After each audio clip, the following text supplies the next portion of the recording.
사도신경으로 신앙 고백 드리도록 하겠습니다. 나는 전능하신 아버지 하나님 천지의 창조주를 믿습니다.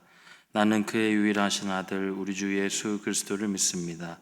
그는 성령으로 잉태되어 동정녀 마리아에게서 나시고 본디오 빌라도에게 고난을 받아 십자가에 못 박혀 죽으시고 장사된 지 사흘 만에 죽은 자 가운데서 다시 살아나셨으며 하늘에 오르시어 전능하신 아버지 하나님 우편에 앉아 계시다가 거기로부터 살아있는 자와 죽은 자를 심판하러 오십니다.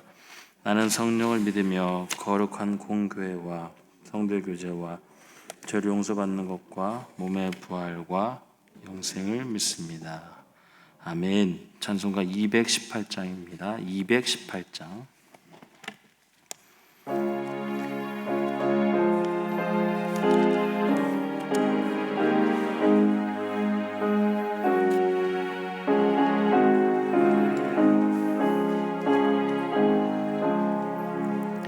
내 맘과 정성을 다하여서 주 너의 하나님을 사랑하라.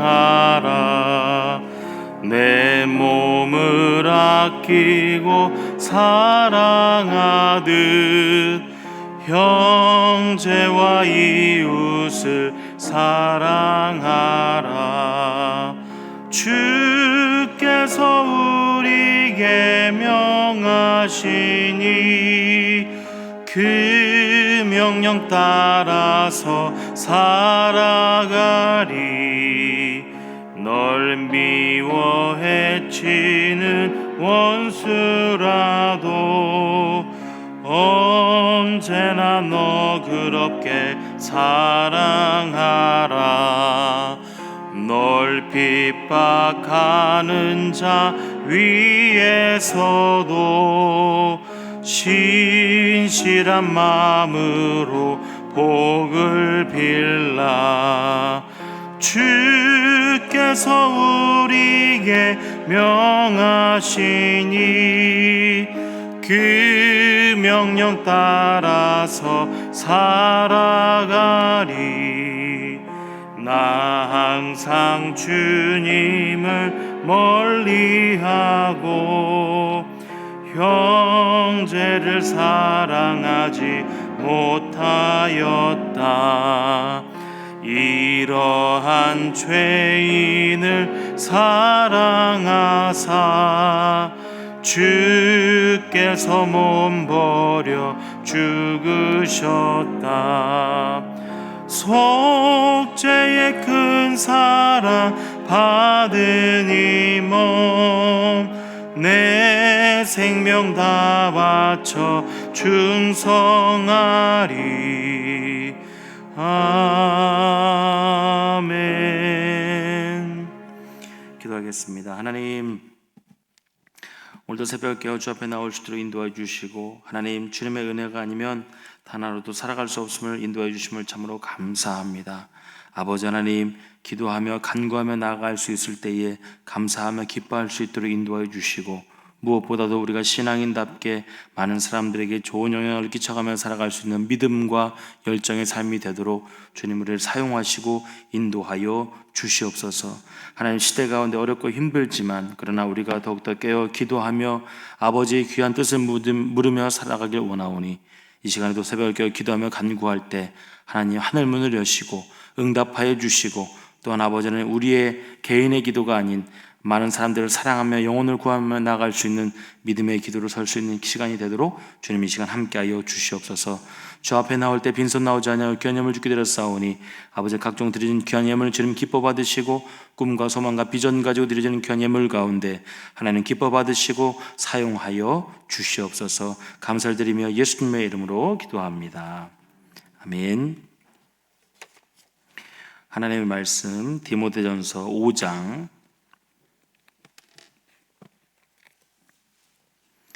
1절에서 16절 말씀입니다. 디모데전서 5장 1절에서 16절까지 말씀, 신약성경 340페이지입니다. 함께 한 목소리 읽겠습니다.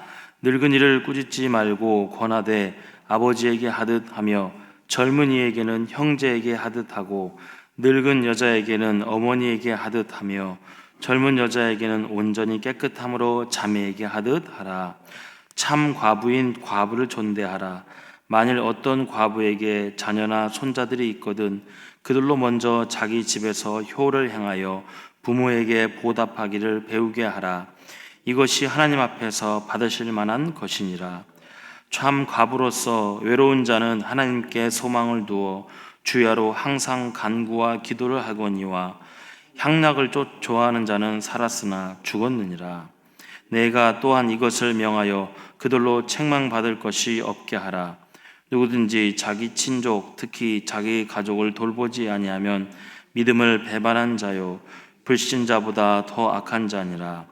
과부로 명부에 올릴 자는 나이나 60이 덜 되지 아니하고 한 남편의 아내였던 자로서 선한 행실의 증거가 있어 혹은 자녀를 양육하며 혹은 나그네를 대접하며 혹은 성도들의 발을 씻으며 혹은 환난 당한 자들을 구제하며 혹은 모든 선한 일을 행한 자라야 할 것이요 젊은 과부는 올리지 말지니 이는 정욕으로 그리스도를 배반할 때에 시집 가고자 함이니 처음 믿음을 저버렸으므로 정죄를 받느니라. 또 그들은 게으름을 익혀 집집으로 돌아다니고 게으를 뿐 아니라 쓸데없는 말을 하며 일을 만들며 마땅히 아니할 말을 하나니 그러므로 젊은이는 시집가서 아이를 낳고 집을 다스리고 대적에게 비방할 기회를 조금도 주지 말기를 원하노라. 이미 사탄에게 돌아간 자들도 있도다. 만일 믿는 여자에게 과부 친척이 있거든 자기가 도와주고 교회가 짐지지 않게 하라. 이는 참 과부를 도와주게 하려 함이라. 아멘. 광고 말씀 소청 소식입니다. 고 우리 이정우 명예권사님 어제 주일날 소천하셨고요. 빈소는 건양대학교 우리 부여병원 장례식장 201호입니다. 오늘 입관이고요. 내일 28일 오전 8시에 발인입니다. 우리 고 이정우 명예권사님 1여전도회시고요. 구역은 1교구 2구역입니다. 위하여 기도해 주시기를 바랍니다. 할렐루야. 오늘 새벽에 나와 예배하신 여러분 주님의 이름으로 축복합니다. 우리가 디모데전서 이제 오늘 5장 말씀을 보게 됩니다. 바울은 디모데에게 말씀 사역에 집중하라고 하면서도 그렇다고 골방에서만 앉아서 성경을 연구하라 한 것이 아니라 디모데는 목회자 아니겠습니까? 그래서 목회자로서 교회를 섬기는 사역을 잘 감당해라. 오늘 이렇게 권면을 하고 있습니다. 그래서 이때의 섬김의 대상에 따라서 경우에 맞게 잘 대응해라 이렇게 이야기를 하고 있습니다.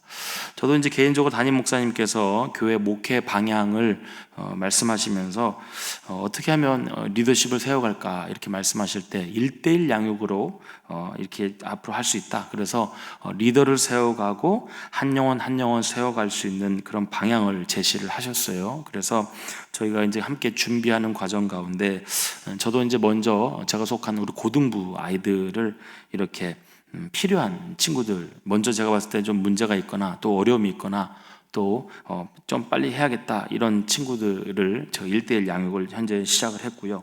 또 저희 교구 필요하신 분들 중에 또 이렇게 개인적인 어떤 상담이나 함께 기도하면서 또 말씀을 보면서 함께 이 어려운 시기들을 극복해 갈 분들을 제가 이제 몇 분 또 해서 양육을 하는 건 아닌데 함께 기도하고 함께 신앙생활을 할 수 있는 그런 시간들을 현재 저도 이제 보내고 있습니다. 이 과정을 가지면서 제가 느꼈던 것들이 있는데 우리가 생각하고 있는 것보다 우리가 그냥 겉으로 판단하는 것보다 우리가 알지 못하는 그런 어려움들 또 좀 어떻게 이거를 극복해야 할까 좀 곤란해하는 사람들이 생각보다 많다라는 거죠. 제가 우리 고등부 아이들도 보면서 이 아이는 이럴 것 같았다라고 생각했는데 1:1 양육을 하면서 보니까 생각보다 많은 어려움들, 심적인 어려움들인 거죠. 그리고 가지고 있는 육체적인 또한 어려움들을 많이 갖고 있다는 것을 보게 되었어요. 한편으로 회개를 하게 되더라고요. 왜 그동안 이렇게 몰랐을까? 왜 이렇게 품어주지 못했을까? 왜 함께하지 못했을까? 또 이런 것들을 보게 됩니다.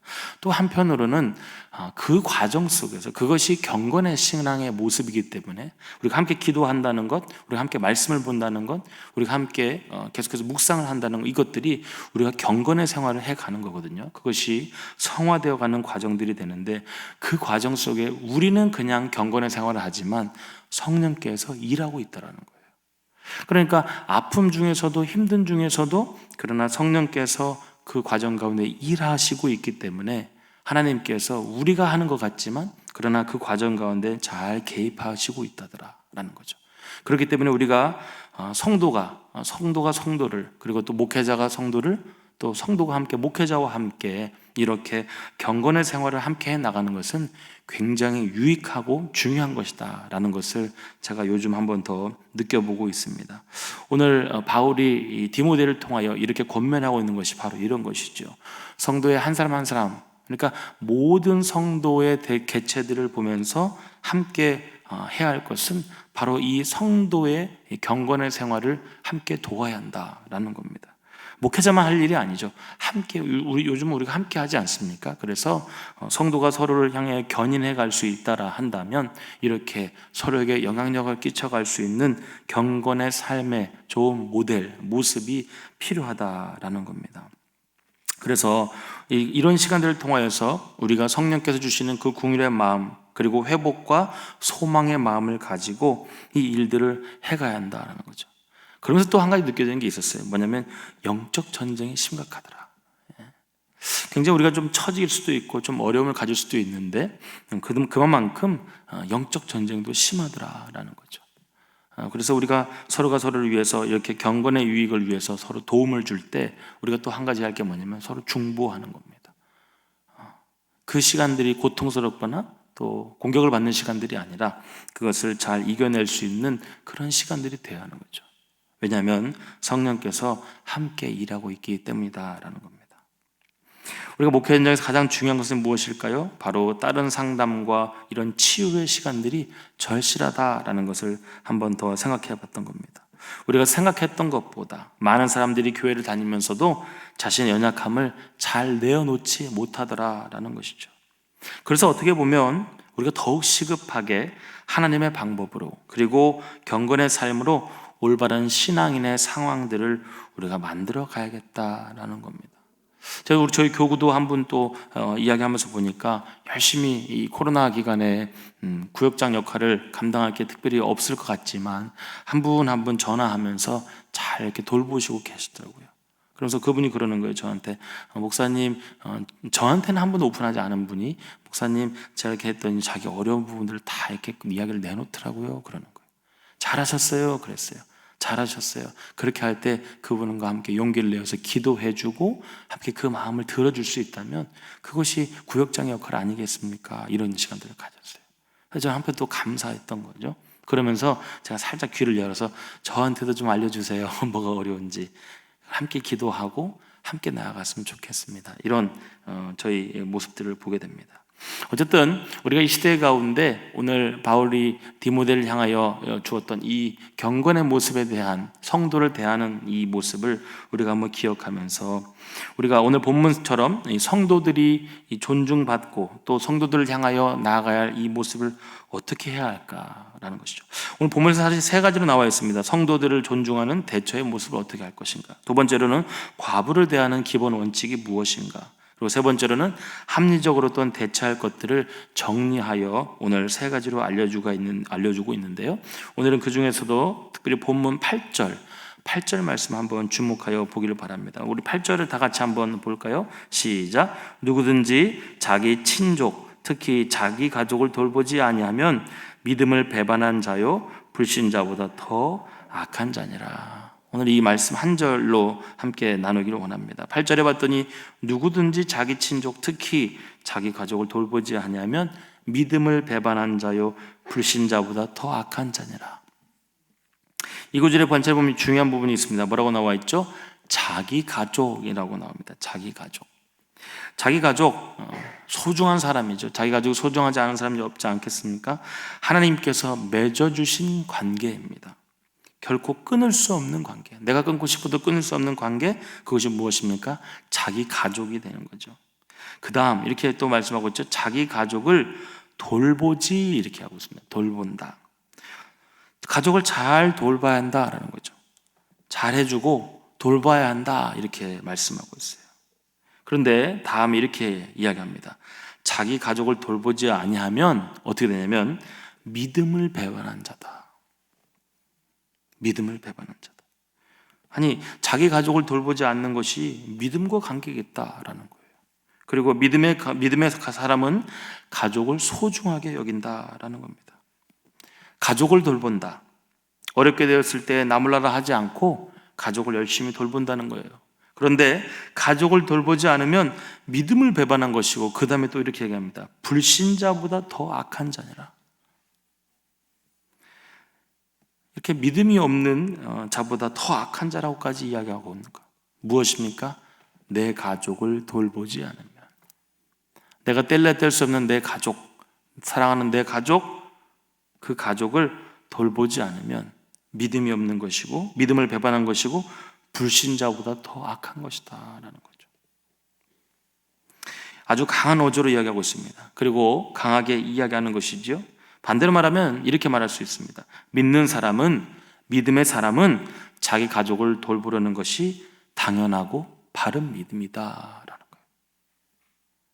여러분 중에 혹시 내 가정, 물론 믿음의 문제도 있습니다. 물론 내 가족이 예수 잘 믿게 만드는 문제도 있습니다만은, 예수 믿는 사람은 하나님께서 허락하신 내 가정을 잘 돌봐야 한다는 거예요.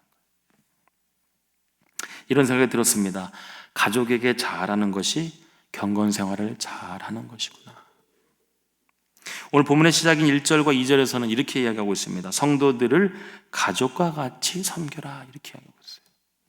물론 우리 바울이 디모데에게 아마 이런 표현을 했던 것 같아요. 성도들을 돌아보는 이 모습이 가족들, 내 가족, 뗄래야 뗄 수 없는 그 가족들처럼. 그리고 성도들은 어떤 사람들이 있습니까? 여러 사람들이 있는 거죠. 늙은이도 나오고, 또 아버지 같은 사람도 나오고, 젊은 형제도 나오고, 어머니 같은 사람도 나오고, 자매와 같은 사람도 있다는 거죠. 그러니까 모든 성도를 통틀어서 모든 가족 구성원과 같은 모든 연령층인 그들을 우리가 어떻게 해야 합니까? 잘 돌봐야 한다는 거예요. 잘 사랑해야 한다는 거예요. 그리고 한 명도 빠짐없이 잘 품어야 한다라는 거예요. 오늘 본문의 권면의 요지는 바로 이것입니다. 가족처럼 대하라라는 거예요. 성도들은요, 모든 연령층을 어떤 존재이든지 그들을 섬기는 것이 내 가족을 섬기는 것 같다라고 강조를 하는 겁니다. 물론 여러분의 입장은 좀 다를 수 있겠죠. 나야 내 교회 안에서 내 스스로 신앙생활하기 위해서 오는 내 모습이겠지만, 나 혼자 열심히 예수 잘 믿으면 되겠지만 나에게 무슨 가족들을 돌볼 그런 권한이 있는가? 그런데 우리가 한 가지 더 앞 좀 나아가자면, 성도가 성도를 대하는, 아까 제가 초반에 말씀드린 것처럼 신앙인의 경건 생활을 잘하는 사람의 모습은 옆에 있는 내 성도들을 서로 돌볼 수 있는 것이야 한다는 거죠. 내가 필요한 사람, 또 나와 관계 있는 사람, 나와 좀 가까이 있는 사람만 돌보는 것이 아니라 내 교회 안에 있는 모든 성도들이 내 가족처럼, 아버지처럼, 어머니처럼, 젊은 자매처럼, 형제처럼 돌볼 수 있어야 한다. 우리가 그렇게 생각한다면 우리 교회에 나와 있는 여러분 한 사람 한 사람이 얼마나 소중한 존재가 되겠습니까? 그리고 나의 경건에 바로 좋은 그런 동역자로, 그리고 믿음의 사람으로 설 수 있는 계기가 된다라는 거죠. 반대로 말하면 또 내 가족처럼 내 가족도 섬기지 못하는 사람이면 어찌 교회에서 다른 성도를 가족처럼 섬길 수가 있을까? 다르게 말할 수도 있겠죠. 저는 이번 추석에 저희 가정에서 추석 가정 예배 대신 코이노니아라고 하는 것을 시간을 가졌습니다. 이제 제가 바나바 가서 함께 배웠던 것을 적용해서 해놓은 것인데, 코이노니아 이렇게 합니다. 처음에는 함께 찬양을 합니다. 함께 찬양을 하고, 그 다음에 이제 한 사람씩 돌아가면서 이야기를 하는데, 최근에 내가 감사했던 것을 나눠요. 그 다음에 두 번째로는 최근에 내가 보고 있는 말씀들 속에서 말씀 묵상했던 것을 또 나눠요. 마지막 세 번째로 내가 할 수 있는 기도 제목들을 또 나눕니다. 그러면 이 세 가지를 함께 나누고 난 다음에 함께 합심하여 기도하고 마지막에 좋으신 하나님을 찬양한 다음에 함께 포옹하면서 끝나는 거예요. 물론 그냥 제가 교회에서나 아니면은 우리 그 바나바 훈련 받을 때에서만 했던 것을 이제 가정에 와서, 특별히 이제 저희 가정이 아닌 대가족이 모여 있는 상태에서 코이노니아 이것을 함께 하니까 저 개인적으로 좀 색다르긴 하더라고요. 그런데 이제 저희 집에도 여러 가지 뭐 며느리도 있고, 저희 어머니 아버지 중심으로 며느리도 있고, 또 형제들도 있고 이렇게 자녀들도 있고 그러는데, 굉장히 그 며느리들이 당황했다 하면서 초반에는 그러면서 참 유익했다 이렇게 하는 거예요. 감사의 고백 속에서 많은 고백들을 하더라고요. 어떤 것들이 감사한지, 또 어떤 것들이 하나님께서 우리에게 주신 귀한 말씀인지, 그리고 앞으로 우리가 어떻게 함께 기도 제목을 나누며 공유하며 갈 수 있는지, 그걸 해보니까 참 좋더라고요. 그래서 저희 형수님은 이런 고백을 하더라고요. 다음 설날이 기대가 된다고. 이번 추석을 이렇게 했는데 너무 좋다라는 거죠. 그런데도 무엇보다도 우리가 함께 신앙생활하는 공동체이긴 하지만, 각자가 신앙생활하는 사람들이긴 하지만, 가족 공동체로서, 그러면서도 가족 신앙 공동체로서 그런 생각들을 못 해본 거예요. 그냥 평상시에는 전화하면서 어머님 기도 제목이 있어요, 아버님 뭐 기도 제목이 있어요, 뭐 이렇게 할 수 있었지만, 그러한 신앙 가족 공동체라는 그런 생각들을 해보지 못했던 거죠. 그런데 이번에 그렇게 했던 것을 했더니 참 유익한 시간들이 되었습니다. 여러분, 우리가 한 가정 안에서 함께 공동체로 살아가고 있지만, 언제 우리가 하나님의 사람으로 살아가는데 감사하는 것들, 하나님의 사람으로 살아가면서 말씀을 나누는 것들, 하나님의 사람으로 살아가면서 기도 제목들을 함께 공유해 보셨습니까? 저도 이제 만약에 여러분에게도 이 기회가 된다면 이 코이노니아를 여러분 가정이 모였을 때 해보는 것도 참 유익할 것 같아요. 물론 교회 내에 있는 그런 가족 공동체로 우리가 말할 수도 할 수 있겠지만, 여러분 가정 안에서도 이런 것들을 해볼 수 있으면 좋겠다라는 것이죠. 왜 그렇습니까? 오늘 말씀처럼 서로가 서로 가정을 돌볼 수 있는 것이 경건의 아름다운 믿음의 모습이다라고 이야기를 할 수 있는 것이지요. 우리가 온 가족이 신앙 공동체로 하나가 되었기에 가능한 일입니다. 또한 경건의 삶을 살아갈 때 여전히 일하시는 성령의 감동을 경험할 수가 있는 겁니다. 그리고 하나님의 방법으로 온 가족이 하나가 되는 감사와 유익이 있기 때문입니다. 가정은요, 모든 사람의 기초가 됩니다. 만약 기초가 되는 가정이 흔들리고 그 안에 감사와 사랑이 없다면 모양은 있으나 중심이 없는 것과도 같지 않을까요? 올바른 신앙인으로, 올바른 교회로 살아내고자 한다면 참된 경건의 삶의 기초의 삶으로 우리가 살아가야 할 줄을 믿습니다. 나의 가정을 먼저 사랑하고 또는 존중하고 성령 공동체로 만들어 가야 하는 것, 그것이 오늘 말씀을 통하여 우리 가정 가운데 이루어야 할 참된 뜻인 줄을 믿습니다. 그리고 같은 마음으로 영적 가정 공동체를 사랑하는 마음을 갖는 것, 이것이 이 시대 하나님께서 우리들의 가정에게 부어주시는 참된 명령이지 않는가 생각해 보게 됩니다. 여러분 가족 구성원들에게 잘하십시오. 그리고 가족 가운데 끊임없는 사랑의 노래가 계속해서 이루어지는 여러분의 복된 가정, 그래서 경건을 함께 생활해가는, 경건 생활을 함께 해가는 그런 믿음의 아름다운 가정 되시기를 주님의 이름으로 축복합니다.